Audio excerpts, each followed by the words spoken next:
I mean, it was rebounding. Obviously, when you come back from that type of deficit as you're climbing that hill, and then you take the lead. Normally, you want to keep it. There was Nemhard made a couple big threes, but more than anything, the ball it didn't bounce our way. But we also just have to figure out a way to come up with those rebounds because those are huge. I mean, rebounding is one of the key tenets of what we do here, and we're going to be good at it. Offensively, we want to produce extra possessions, but defensively, if you don't get the rebound, you're continuing to be on defense, and that just is unacceptable. But the guys fought extremely hard, and I'm proud of them. They fought hard. That's would have loved to get this one on the way home for sure, but continuing to play, extremely hard, got a rebound, but that is the byproduct that produces wins. A lot of live ball turnovers, a lot of Yeah. steals, and a lot of shots for them. Is there, Yeah. I don't know, what you make of what They're extremely handsy and physical coaches. I saw when he went at them, and I think that they've responded with a level of physicality and aggressiveness, and we knew that they were going to be that way. Whether it's picking up full court, some of their guys in the 5 position jumping out and hedging on screens, things like that. When you are that physical man for man and that handsy man for man, you can't call every foul. So it's just you got to take care of the basketball. That was one of the things that we talked about before the game is ball protection and making sure that, you put 2 hands on it, just make the simple play.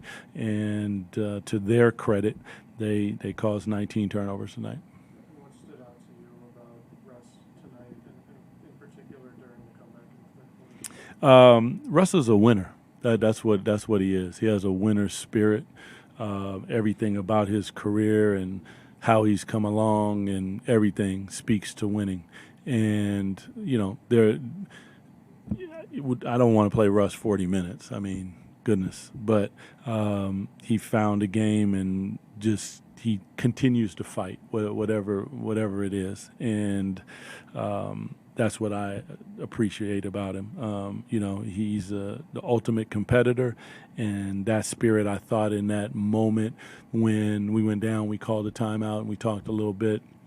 And from that point forward, we played a Sacramento Kings brand of basketball that was a little more handsy, rebounding the basketball, getting out and run with pace, sharing the ball at a high level, and knocking down shots. And it's not always going to go that way, but it can't be from effort and going about it the right way. Talked a lot about consistency this season, and obviously you had the win Saturday. Yeah. What's allowing you to not get too down about this team's lack of consistency? I mean, part of it is the nature of the game and what we do. It's hard to win in the NBA, but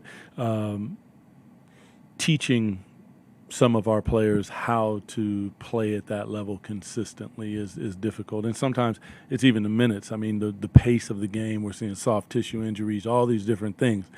It's hard to go for more than probably 8 minutes at the rate and speed and aggressiveness and all those physicality that we want to play at.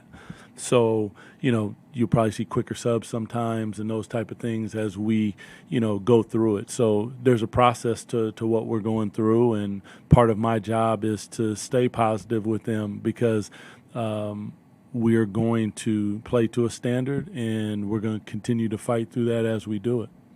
You played Max with the first 9 minutes of the third quarter. Yes. Initiating that 30 to 15 run. Yeah. What did you like about that stretch? Everything that I see about Max is he's always trying to do the right thing. One of the things that we have to live through with Max is the mistakes of learning the NBA game, and we're okay with that. It's not from a lack of trying or anything like that with him. He's going to give you effort. And the one time right before he came out of the game, he sprinted the floor so hard. And I just told him, I was like, I'm super proud of you, man. That's how that type of pressure that he puts on the rim, that type of aggressiveness, it's going to help his teammates. It's going to help him. But he was mightily impressive. He just continues to impress me night after night because part of it is the consistency at which he goes with it. It's not like one game he's talking, the next game he's not. One game he's rebounding, the next game he's not. He might not always garner the rebounds, but he's going to be in there in battle. He's going to try to switch out when he's supposed to, try to keep his man in front of him.